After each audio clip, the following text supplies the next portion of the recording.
G'day guys and gals, we're going to watch a game from the Korean server. This is going to be between a Terran player who, as of late, has been a little bit quiet. However, in the past he has been a fantastic player. He's proven his worth to the foreign fans, and I hope that he can certainly start a comeback. I believe he's playing in the GSL qualifiers for Code A today. It is Team Liquid's LiquidJinro, and he's going to be starting down at the bottom right-ish position. We'll call it 5 o'clock position on Antigua Shipyards. This is a ladder version. His opponent is a blue Zerg. I'm not actually sure if this is someone smurfing or if it's just another fantastic random Korean player up there in the High Masters and GM level on Korea, but it is Bloodshed. He's going to be starting up here to the top right at the 2 o'clock position. We'll try and go with the clock positions for today. As I said, been a bit of a while since Jinro has been doing gotten some notable results. He has been to various MLG events and he hasn't had the greatest of times, but I'm hoping that he's just started streaming again to a good degree, and hopefully we'll see him doing some really good stuff. This game was sent through by Mr. Aries Effort yet again. Thank you very much, sir, for sending this one through, and hopefully we'll be able to see a really good game between these two players. Now, Bloodshed has just sent his Overlord across to the left-hand side. He's going to miss out on where Jinro is just for the moment, but he is going to send a drone scout out pretty early so we can find out what's going on. As I said, GSO qualifiers are actually on today. This is, well, for me, it's, and in Korea, it's Sunday oh god, I've forgotten what the date is, but whatever, it's GSO qualifiers day. So a lot of the foreign players are actually playing today. Unfortunately, yesterday, Todd played and was knocked out, and a couple of the other players that I know of were also knocked out. One of them being from one of my favorite teams, DTG, Dream Team Gaming. They had Arya playing yesterday as well as Peony, and they were unfortunately knocked out as well. But today, Jinro is going to be having a go, and in fact, it's actually starting in like about half an hour or so. So we'll hopefully find out how he goes, and I hope he really does well and can get back into Code A and can get some good presence there. But speaking of presence and getting into things, we're right into it now. Jinro has started out a bunker here. This is obviously just a little bit of just to say hello, just to say he's in the game, and he's just going to be quite annoying right about now. The drone, unfortunately, not realizing that the SCV had flipped over to the other side, and the bunker is going to be cancelled. There's no way this is going to get anything done. There are 2 Marines which are actually just on their way up, but yeah, this is not going to actually do anything. A little bit micro, you might be able to get one of the drones here. The SCV trying to escape from the clutches of those drones, and the drones now slowly catching up to that Marine, and they will force all of the units to head back and to cancel on the bunker as well. So just a standard little bit of light pressure, nothing too fancy there from Jinro, just making sure, if possible, that he could catch his opponent out a little bit. If the bunker had have gotten up, who knows, it would have been a different story. That, I believe that was in range, yeah, about there, so that was in range of the hatchery that had have gotten up. It definitely could have been a little bit of a troubling situation there for Bloodshed, but Jinro back at home has gotten his factory up. The reactor is also just about to complete. We'll see that barracks jump off, there it goes, and head across to find a new home, and the factory will jump on there and get some Hellions started. Standard sort of opening here from Jinro. Still just sitting on the 1 gas, of course. You can stick on that for just a little while you do this particular opening. A second command center is also on the way. That SCV actually survives. It's still on 10 health, so he may be able to get inside and just get a little quick scout on what's going on.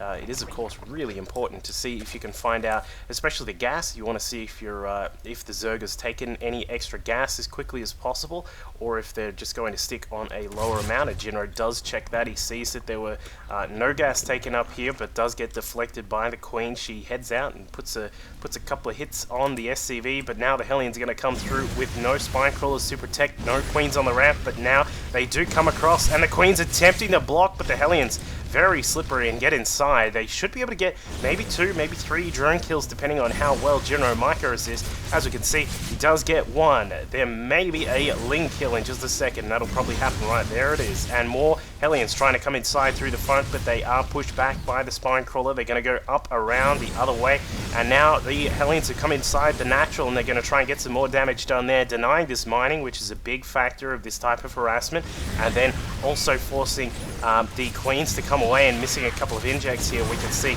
the Bloodshed has missed the inject on the natural hatchery there, and he has also missed the one on the main as well, and so that just means that his macro is going to be a little bit further behind. As we saw, the drones came off the mineral line, which also means that all of that sort of mineral income is quite delayed. More Hellions coming out from Jinro. We may see that's quite a lot of Hellions for this stage of the game, and that SCV, the hero SCV, sitting down here on 2 HP, has come back into the fray and is repairing up some of those Hellions before he heads to die. We presume he's probably just going to poke up at the ramp and see if he can find out what's going on, but he's probably going to die once he's done repairing here. But that's still quite a lot of Hellions here, so Jinro is going to be controlling a lot of this front area here. If he can just make sure that the creep tumors don't spread too far out, that'll probably be his aim now. Because there's realistically no way he's going to get inside the main. But the 3 racks now on the way for Jinro. He's got a starport coming along as well, a second reactor, which is no doubt going to be used by the starport once that's up and running. Second gas taken, and the natural is now up and running for Jinro. So sitting in a good spot here as well. He's up to 33 SCVs. We've got a couple of mules down on the mineral line. But for Bloodshed, switching over to Lair Tech, picking up the Evo chamber, and just taking his time to make sure he gets all of his tech up. And wow, that's quite a lot of creep tumors sitting up here at the front. They're just sort of slowly pushing across this side here. Of course, Bloodshed will know that he can't really push out because of those Hellions sitting there at the front. They'll deny any creep tumors, and you don't want that to happen. And in fact, yep, he's just going to hang around here and make all sorts of creep tumors around. But the Baneling Nest is on the way, so that means that he's going to have a little bit more defense once the bio mixture, if that is going to be the case, the bio tank mixture, which will probably come out from Jinro as a standard sort of thing that we do see, and he will be able to deflect that. The Spire now going down as well for Bloodshed. He's going to be able to get some mutas out and possibly deny any types of drops that Jinro might want to try and use, and of course he can use that to get some vision on what's happening inside the Terran base. Spine Crawler's coming up to try and burrow down at the bottom of the ramp to give Bloodshed a bit more vision here, and they do get down, and the Hellions will have to retreat from now. This means that the creep tumors can now spread out. As we can see, he'll probably want to push across to this third base here, and then once he's over there, he should be able to get a third base down. But Jinro just actually looking to get a couple of kills here, grabs a quick Overlord that was just sitting at the top of the cliff there. That was a nice little catch by Jinro. The Spire halfway done now, and the Marines now trying to push in. They might be able to actually get that Spine Crawler, but no, they have to retreat for the time being. Would not be surprised to see Jinro lift up and maybe head inside the main here, but no, he's just going to sit back for now. The 2 Spine Crawlers are valiantly defending that front section there. A little bit surprised that Bloodshed hasn't had a look up here towards that base, but now the drone is going to head up, and the SCV, Hero SCV, yet again, blocks the drone. The drone finally says, "Get off my lawn," and finally, that guy does go down. But as we can see, a lot of Lings out here for Bloodshed. He's just going to stick with this this sort of Baneling mixture for the moment, and now he is only now switching over to the Mutalisks. We've got 6 in production. We'll probably expect a few more to come along. Does Jinro have adequate defenses back at base? He's got Stim, Combat Shields, and we can see the +1 is halfway, just about halfway done on those Marines, so he should be okay to defend against the mutas when they come across. And now a few extra racks are coming along, so there are going to be quite a lot of Marines out for Jinro. I'm just a little bit worried perhaps a turret or 2 would go along quite a long way to defend these mineral lines. We'll see if he does get one up. But here come those mutas. They're going to have a shot at those Hellions. Nice movement control there by Bloodshed. The Hellions will have to retreat as quickly as possible. One of them sitting here on very low HP, and now the muta's going to sweep in. They're going to get a little bit of a look in here, and as we can see, those turrets a little bit late from Jinro. They're not going to get constructed straight away, but he will be able to deflect the attack with those Marines that are sitting out, and now Lings and Banelings moving inside the middle. Jinro looks as if he wants to go for a drop attack here at the third base. He does know that this one's here. Looks as if he's going to just hold back for the moment, though, just pulling the Marines across and just going to wait for just to see what's going to happen. I would assume he's just going to wait and see if the drones come along, and here they do. So we may see Jinro actually move across there and start taking down that third base. Tanks now starting to roll out for Jinro as well. He does have siege mode is done.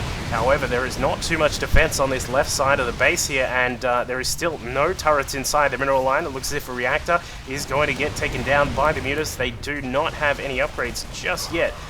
But we can see the +1 to the air attacks is just on the way, and a couple of turrets will go down. But Marines trying to come in and defend against the mutas and not enough. There are quite a lot of mutas here, so they were easily able to take care of the Marines. The few Marines that came across, and now 5 Marines are getting a little bit hesitant, just sort of sitting inside that middle section of the base. This Rax looks like it may go down, and Jinro has now decided that dropping is going to be the order of the day, taking out a spine crawler here inside the main. Another drop inside the third as well is going to be picked up, and we'll have to pull back for the moment, but Jinro has done quite a lot of damage here inside the main. Now going for the Spire as well. The Marines have now got +1, so they're going to be doing a lot of damage and should be able to get the Spire, and now can retreat as well, and does pull out of the main base, and we'll probably see him get this third up and running quite safely now as well.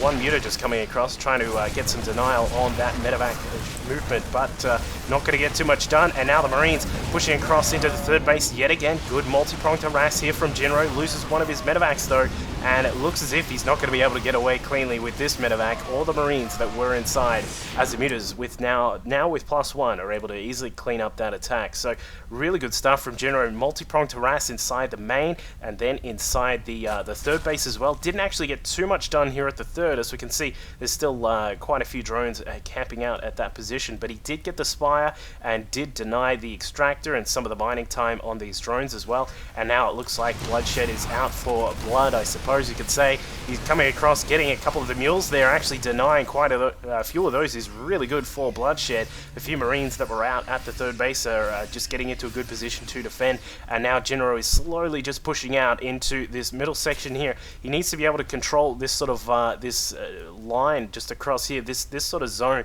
is the sweet spot there, because then that means he can control this section as well. We'll probably see him put a wall up across this side just to make sure that he is fully protected in that position. Meanwhile, Bloodshed has got what's he got coming along? We've got +2 to the ground carapace and +2 to weapons as well. So he's going to be sticking with a very heavy Ling and Bling ground presence, as we can see. More Banelings now morphing in. He's got a decent amount of creep spread coming out from the outset of his base, but now tanks slowly pushing up. We got 3 along with a whole bunch of Marines as well, and now we can see they're going to start cleaning out some of these creep tumors. The Banelings are just going to morph in time and will retreat for the time being, and a couple of Hellions just not. They did find that the base was there, and now a drop inside the main is going to get cleaned up for now. But Jinro once again just sort of inferring a lot of pressure around the map, and he's going to get some Hellions inside the third, but they're not going to get too much done. They do clean up some of the Lings, but not really too much, and the muta's hanging out in the middle, just making sure he's got vision here. And Bloodshed, as we can see, does have a lot of vision, and now the Lings sweeping across because the Marines had retreated, but the tanks go down, and this is going to be a big victory in this part of the battle for Bloodshed, and he does take down all of the tanks. More tanks down here, however, along with the Thor to help out with those mutas, and a lot of Marines getting absolutely toasted there by those Banelings, and in fact the Thor is going to go down as well. Jinro in a bit of trouble. He's got Banelings inside the wall. They're going to be used to try and take down some of the units. In fact, he may be able to get some of those extra parts as well, but Ling's now streaming inside the third, and they are going to be doing quite a lot of damage. The mutas still hanging back. I think Bloodshed may want to just pull back for the moment, because there is he's starting to lose some of his cohesion in all of his units there. He's reproducing a lot of the Lings. We've got 38 on the way. He still waiting to see if he's going to switch up to the Hive Tech. He does have it coming through, and so he's going to be probably getting those 3-3 upgrades as soon as he can. Maybe even an Ultralisk Cavern.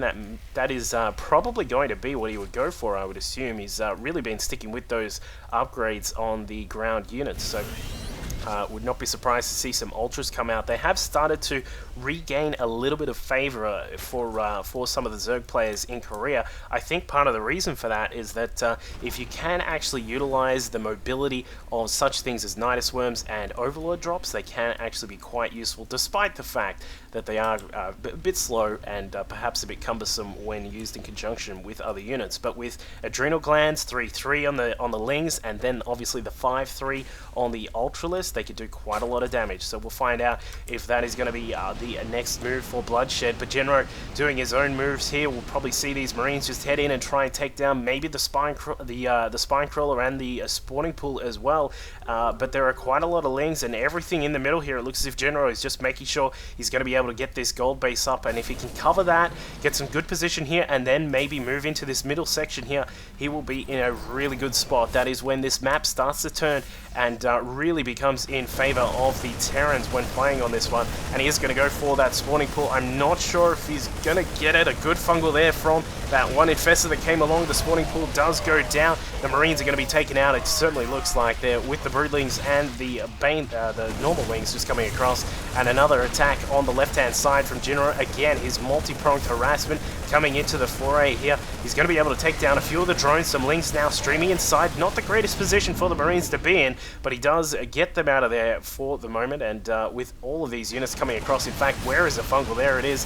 The Muta's now coming along, and that will be cleaned up quite easily by the Mutas and the Infestors there. And now, just looking at what Jinro has done in the time being, we've got the Planetary Fortress up, we've got a few tanks lined up through the middle section here. As you can see, he's really just covering off these middle sections where the Zerg would like to stream through. If he can perhaps get I'm really a little bit worried about this lack of wall in that section there at the third base, but he's obviously got to deal with a lot over here at the gold base. And now the Infestors coming along, we'll probably see a fungal growth or two, and it does go down on those SCVs, and those guys will be popping right about now, and there they go. So Bloodshed trying to get what economic damage he can while he can in that middle section. As I said, it's a little bit better if you can get some tanks along this high ground here and control the Zelnaga watchtower so that you do get good vision. As we can see, Jinro has good vision through this section here, and he's going to be able to control this gold base now as well, which is quite a lot for him to deal with. And now, as we can see, 5 Ultras on the way, but the Ultra Cavity is going to go down before the armor upgrade is complete, or is it? No, it is not.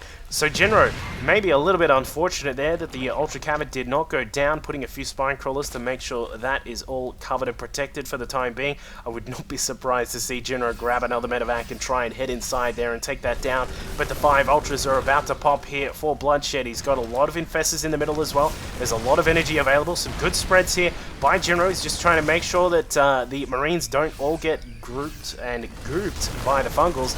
One of the Ultras getting taken down here at this 5th base across to the side, and now Bloodshed looks as if he's going to sweep through. No, he's just going to hold back for the moment, and this attack on the side is probably a little bit distracting here for Bloodshed, and the drop now coming in, so it looks as if Jinro is going to head inside and try and get that Ultralist Cavern. If he goes in right now and stims up and goes straight for it, he may be able to get it before the upgrade completes. Let's see if he does. No, he doesn't. The Ultras are now in a session with a lot of armor, and they are going to be able to chew through quite a lot of this this Terran army here. It's really going to be dependent on how fungal growth is used and how the tanks, if Jinro gets a couple of these extra tanks sieged up. Let's just have a look at what Bloodshed has. He's got a few Infestors here, a lot of energy available. We got some Lings, some more Banelings now morphing in as well. There are around about 5 Ultras, and in fact it's go time right now.